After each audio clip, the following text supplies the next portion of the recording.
Our top story today, a sad one, as summer fun on the water took an unfortunate turn over the weekend as another drowning on one of our lakes hits close to home. The Oakland County Sheriff's Marine Patrol recovered a 26-year-old man from 55-foot deep water on Cass Lake on Sunday.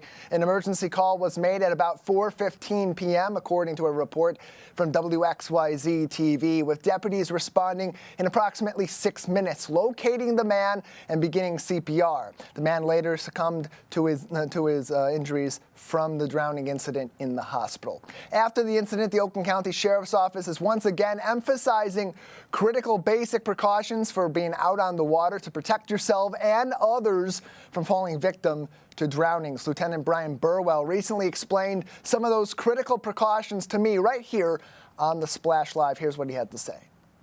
All safety equipment's important and required by the law, but, making sure you have a working fire extinguisher, making sure your horn is working, making sure those life jackets are size appropriate, making sure that, you check the label to make sure the weight and the person you're putting in that life jacket understands how to put the life jacket on.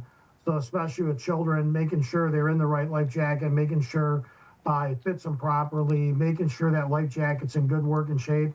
We always tell people, just like a seatbelt in the car, life jackets don't work if you don't wear them. So it's important to have those life jackets, make sure they're easily accessible. So if their emergency arises, make sure you know where the equipment is in the boat. Make sure you have a throwable device on the boat. Again, making sure right before you leave that dock, you check the weather. Make sure loved ones and family members know where you're going when you head out on the lake. Make sure that if you're heading out to the lake, people know where you're going to be, what time you plan on returning, where you're parking your vehicle at, things like that. So if you don't return in that timely manner and they do have to call the sheriff's office or the local police or fire, that we have a starting point to know where to start searching for you. You can see the full interview with Lieutenant Brian Burwell on our website on CivicCenterTV.com. We go into a lot about boater safety, what to do to prepare yourself to go out on the water, some of those critical precautionary safety apparatus like life jackets and other flotation devices that you may have on your vessel, making sure that everybody is accounted for, people know where you're going to go, checking the weather, so many other details. You saw that QR code on our screen just a moment ago that will take you to all of our social media where that is also posted at this time.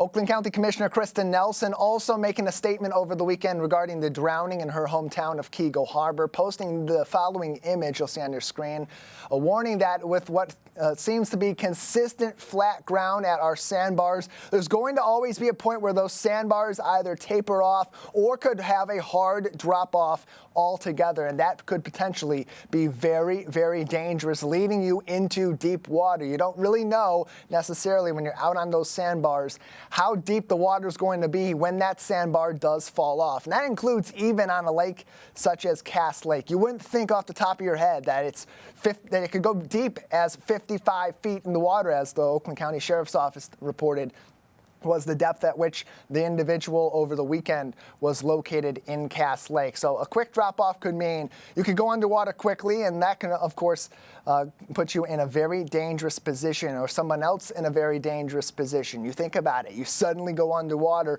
panic can set in. It's something that lifeguards are taught in their training to avoid the panic or to counteract the panic of those that they're working to save. Think about that on an individual basis for yourself or others. Something to keep in mind as you head out onto our beloved lakes this Michigan summer, both across the state of Michigan and close to home on Cass Lake and others in greater West Bloomfield. For more information on the incident that occurred on Cass Lake over the weekend, visit the Oakland County Sheriff's Office on their Facebook page at OCSO Michigan. Again, that's facebook.com/OCSO Michigan.